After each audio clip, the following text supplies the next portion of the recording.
Ladies and Germans, how you all doing? This is Conalberg. This is Rangru, low, low, low. And folks, today we're on Slutsk East to see another match between two folks. Who do we have, sir?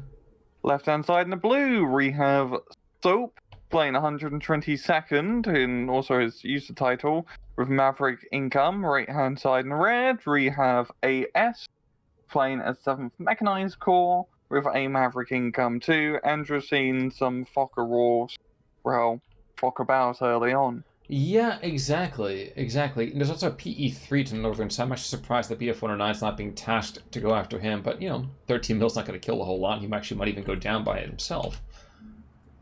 The Focke-Wulf, did he even drop his bombs still? Nope, still has his bombs. He forced his infantry to unload early, I think, just from the threat of being bombed, so he got some sort of advantage out of that at least. Exactly. I was thinking that's kind of justifiable. It kind of makes sense. I think I'd be pretty panicked about that myself.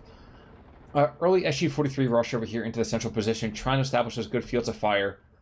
Unfortunately, there still are double snipers here, which, while they're not going to kill a ton of stuff, there are things like that windmill that's going to have sort of a quixotic approach to the rifle fire being used against them. But it seems like the machine guns are going to win out in this engagement and dress out the snipers, and still the bombers have not dropped their bombs. There we go. He's really rating last minute and then completely rips it. Yeah, it's kind of one of those moments where you're like, dude, you spent all of that time and that's what you did with it? Whatever. Understandable, but whatever. Really intriguing usage here, because now look, we have a very early advantage being gained over here by the 122nd. Yeah, because a lot of the infantry is forced to unload earlier. We're seeing the 122nd Infantry has meant to get a foothold onto that hill with not a whole lot of resistance. There could have been 2 or 3 more infantry squads stopping them, but now it's just one stroke of DP trying to hold the line like it's Pavlov's house. Unfortunately, though, there still is not a hefty amount of anti-tank material. Yes, there's a tank hunter squad, but this is an Su-76I that is able to kind of probably shut down a lot of, like the PaK-40 down to the south. It can start to engage the 45 mil, and that's going to be a bit of a problem for the 122nd. Indeed. Because it's either that or some of the more expensive PaK-43 options. Also, in case we kind of missed the opportunity to say so, northern side, check that out. We have ourselves a bit of a push. That's a really bit of a push. We got the SUs, the carrier, and just all the machine gun fire is doing a great job of stressing out our PaK-40. The infantry's coming on through. That's very effective. It certainly is, but there's still a PaK-43, which is, I think, going to be engaging the half-trucks, and a bit of a mess there. 20 mils going down, though. What the heck killed that? Su-152, it looks like. Yep. I think he's going to try to sneak at Su-152 to deal with the PaK-43. It can be a dangerous engagement. Actually, if AS wants to be cheesy, you can do the direct fire position cheese and just shoot, slightly out of range of the PaK-43 to stay out of range and just let the high explosive kaboom do the work. 88's going to get obliterated, though. Yeah. Oh, you could just use airborne kabooms. I guess that's a valid strategy as well, and then actually move up the Su-152. Yeah, PaK-40 able to take that northern Su-76 in the flank.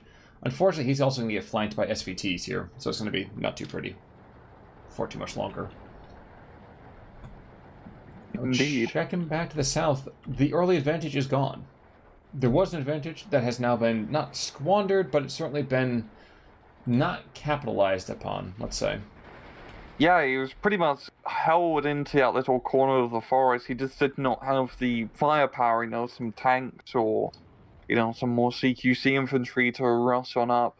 So now we're seeing AS get a good position here with some light vehicles, some more infantry in a very good position. And if he was to get probably some artillery, he could dress out all of those Germans and a few Finns in there as well, and probably just retake that entire hill.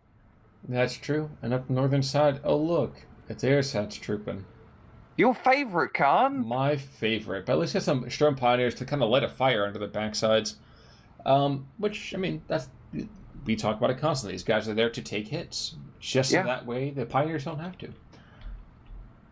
Stoke 3, what the heck is he trying to engage over here? Is he going after... He's going after the SU-152. Interesting. Trying to get those long-range hits off. Can definitely be a very worthy kill, because the SU-152 is pretty deadly against any and all of those anti-tank guns. Oh, to be fair, those anti-tank guns are also pretty deadly to the SU-152. It's a bit of a who shoots who first scenario. And in this case, Stroke 3 is who kills first. Half-Track decides that it's done with life and decides to show its flank to the Stroke, and very quickly finds itself cured of that disease called living. Interesting also. So one of the things that I'm kind of noticing here is the 122nd doesn't have a whole lot of air power in the first place, but then again, neither does the 7th. So both sides, despite not having a lot of air power, been very, very free with using that air power. So it's a very curious kind of setup here. Yeah, I just want to make sure everyone has their fun early on, and then they'll all be grounded by sea phase pretty much. And also it makes sense you'll use your power earlier on as there's less anti-air on the field. You know, that may be. But the PE2 here, I think, is going to kill that mortar. I say think because there's almost a literal ton being thrown at 3 dudes. And I'm pretty sure that guy's just going to completely landscape that sector of the world. Skadoosh. Yep.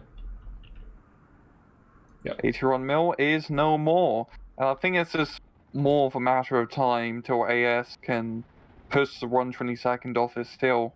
It's just not a whole lot of troops here, and we're seeing more reinforcements, and just having those half-tracks gives them a whole heap of extra firepower here. Especially considering there's not a whole lot of infantry anti-tank apart from the leader and the Panzerschreck squad. Yeah, which, while beefy, is not going to be enough here. The Flammenwerfer is going to find himself dreadfully outranged, and that's going to just be a bit of spot of death there, if you know what I mean. Yeah, I just think he didn't have the firepower appropriate to that situation.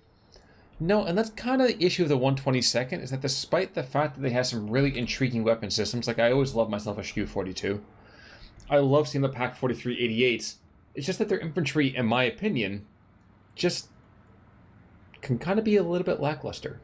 Yeah, and it's also, I think, just the lack of light tanks or vehicles for fire support is screwing them over, because just these half-tracks and Su-76s and other cheap vehicles from the Soviet end are just proven to be much more efficient. He only has like Stugs as his fire support vehicles, which are a bit expensive for town fights. True. Now there's a PE2 over here who's going to run afoul of a flak Vierling and a 20 mil. May not get a kill necessarily, but he's going to probably need to change his pants. He's got 2 engines flaming already. The flak Vierling doesn't get a kill, but like I said, quite terrifying. Interestingly, SU-152, another one being brought on in, and that is the breadth of what he's got. Though he's not being ridiculously aggressive just yet.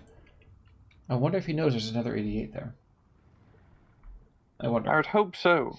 So would I, because right now he is on basically that target ground hold fire nonsense, but he's pulling back over here. Yep, okay, so he might know that something's there, but he doesn't want to find out. He doesn't want to mess around and find out, so. Yeah, I think AS is just a bit more content with just trying to re-secure the southern hilltop position, which is what he's doing. There's really not a whole lot, left to stop him. And if he can just secure that position, he's pretty much in a good position for the rest of the match. I mean, both are playing Maverick, of course, heading into B phase, so you can be a bit aggressive. But geography-wise, AS is doing quite fine. You know, we've been talking a lot about geography here, and I think you're correct. I think, though, at the same time, there are moments that if you can make geography work to your advantage, like you see that 45 mil to the northern side of that southern position. If you can manage to drive in that space right there, yes, you can be theoretically engaged north of the river, but if you can drive into that little bit of that saddle, you can flank around that tree section and be rather deadly. So I don't know. Oh, yeah. There's potential on both sides. Not good potential necessarily from the blue side, but regardless, there is potential. Yeah, I'm trying to think what the blue side can really do in this position. I mean, in the central position, I mean, they tend to nurse out trooping up the hill, so they are just going to get annihilated. I think probably just trying to play more heavy up north is his best bet, as you can use the quality of the Slugs to beat out the quantity of the SUs and the T-34s, and also using the Pak-88s for long-range deadly advantage. Yes, indeed. Another Su-85 to the northern side. Yeah, the Su-152 definitely knows that there's an 88 there. He keeps doing that whole little attack ground nonsense, because that Pak-43 should be able to see. Well, that's going to be a problem. Is he doing the fire position? Yeah, yes, he's doing the fire position. He absolutely is. This is some SD-44 shit right here. I love it. I imagine you would probably feel differently if you're on the receiving end of it, for sure. It's not... I will admit, it's not very effective, but I just love seeing that micro.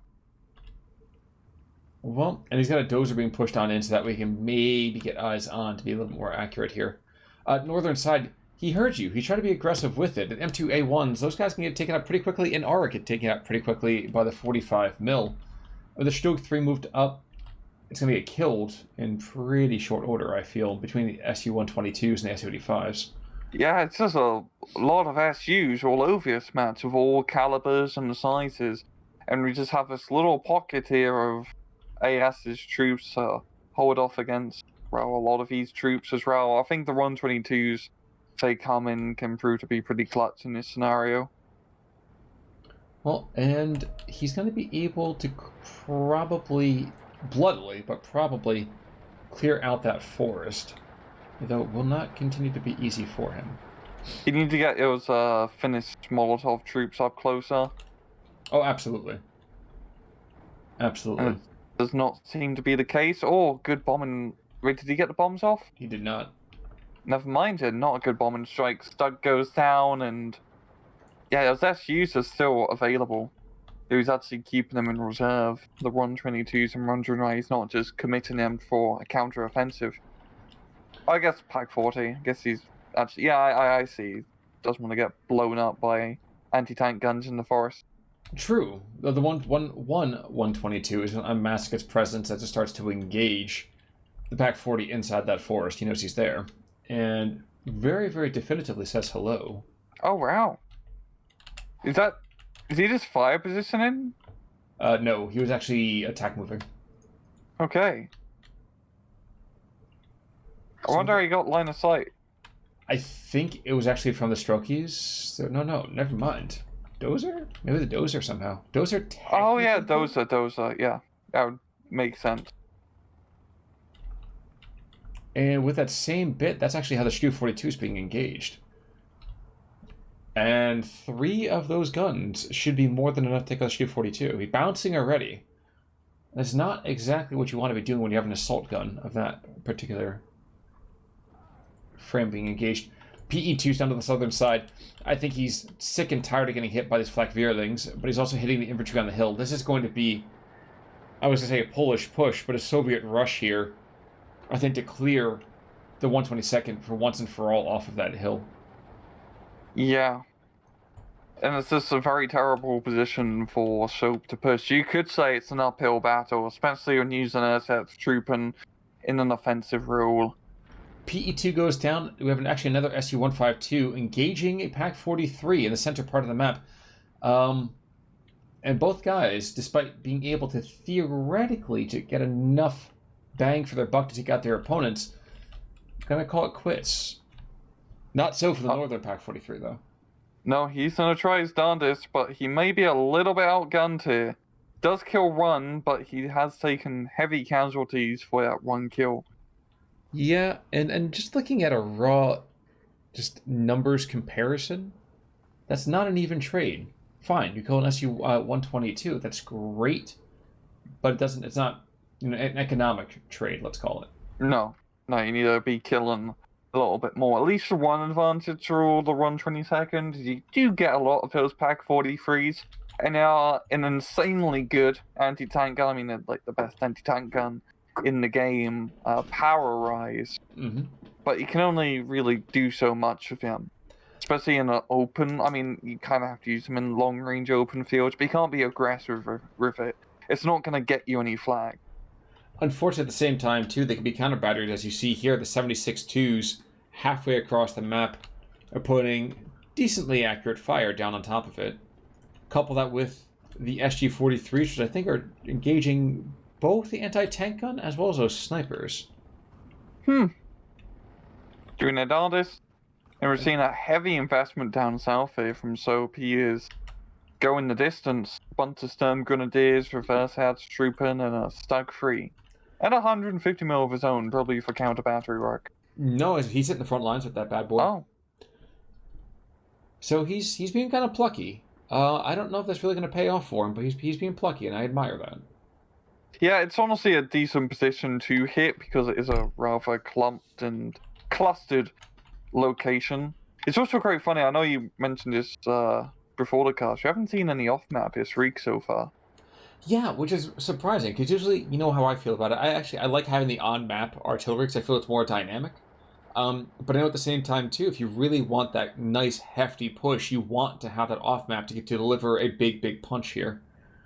Another thing too that we don't really talk very much about, the distance between the front lines and this on-map artillery, you're actually going to get a lot better kind of clustering of shells. So yeah, clumped position in the first place, close enough, he has the radio, and he's close enough that he's not going to get a lot of spread unless he legitimately is shifting and targeting, piece by piece.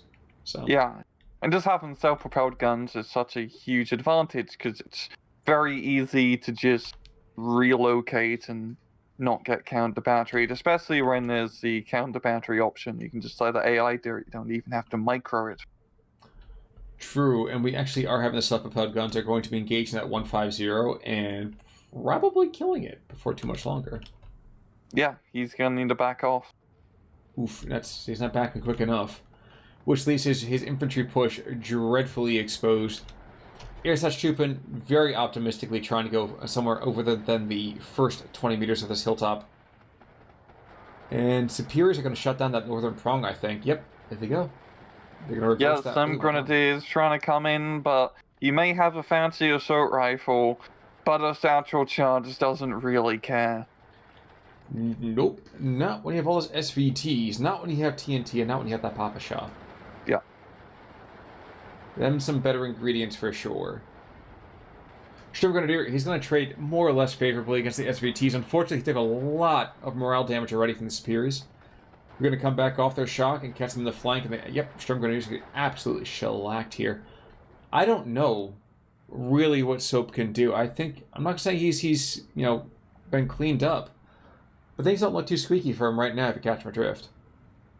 Yeah, he does look a bit buggered. I mean, he's unloading a bunch of Sturm Pioneers off his hill. I think he may be trying to attack at one superior position, which would definitely be a good angle to try to approach from here. But still, it's a 16-8. Time is not really on his side as we're entering into C phase. And there's actually a lot of SU-76s on the map, and considering there's a lot of Soap, powerhouse units are soft targets, that doesn't bode well for him. Well, we are seeing it right about now. Northern ones are engaging another a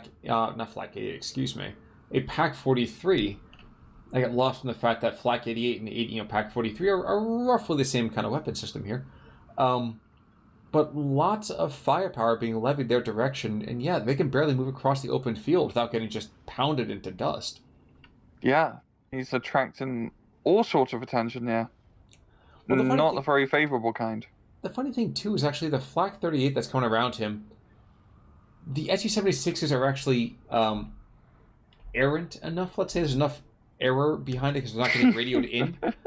So they're actually hitting targets they're not supposed to be hitting, and that just increases its devastation. I mean, this right here is more or less on-map, off-map artillery. Just the spread. It is. That's just a lot of bloody kabooms. We're seeing a Ersatz Truppen push up north, and that's going to go as well as you expect. Yeah, the question is, how many single troops are going to die over here from the Soviet side. I mean, there's 19 guys right now.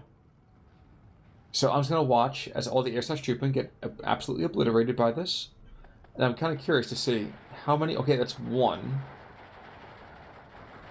Oh, never mind. Okay. No, we're not going to see it. Honestly, I think that was probably the correct thought here. I don't know that Soap would have been able to clean his way through the front lines with that.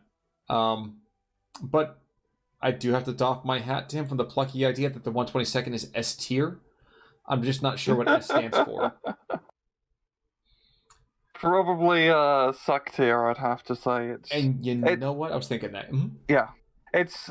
He probably could have played better if he pushed more up north. He really lost momentum. I mean, early Fokkerov, I think just unintentional unloads was like really fun mind games, but he never really managed to take advantage of that as well as he could.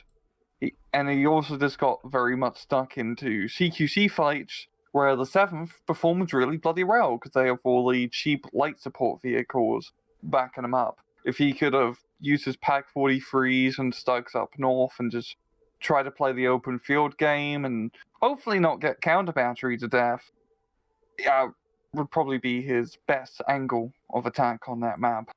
Well, yeah, and there's one more thing that we didn't really see a whole lot of. It was the SIG-33s. So we didn't get any of that more direct fire artillery, which probably would have been a good idea to bring in, certainly if nothing else, to try to force that southern approach.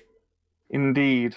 And it's just more big kabooms. So really the Soviets would have bringing in the big kabooms, and that's how you know you win.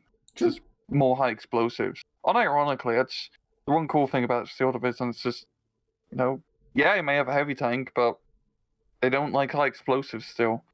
True, which is a nice change. But looking at kills over here, you can kind of see the quality difference as we have one strokey SVT squad. 1, 2, 3, 4, 5, 6, 7. Was that 8 right there? Killing That's everything kind of in a bag of nuts. chips. Yeah, exactly. Especially just for he has SVTs, but just for a lowly rifle squad, not bad. Not bad at all. And SU-152s, SU-122s, taking out a hefty number of either weapons teams or Stu-42s, anything like that. On the flip side, Stroke 3. This is the one I think that was engaging material up north. They certainly felt his wrath. Taking SU-76, taking SU-152, and a half track. So, again, not super crazy. The 45mm, that was the guy up north. Unfortunately, other than that, though, not a whole lot to cheer about unless we're talking about Dorn. No. But hey, I'd say kind of open and shut here. 122nd, love the pluckiness, love the optimism, don't love the choice. But yeah. Indeed. Any final thoughts, sir? No, I do not. Okay, well, folks, until next time then, I'm Conalwork. I'm Rangru. Take it easy.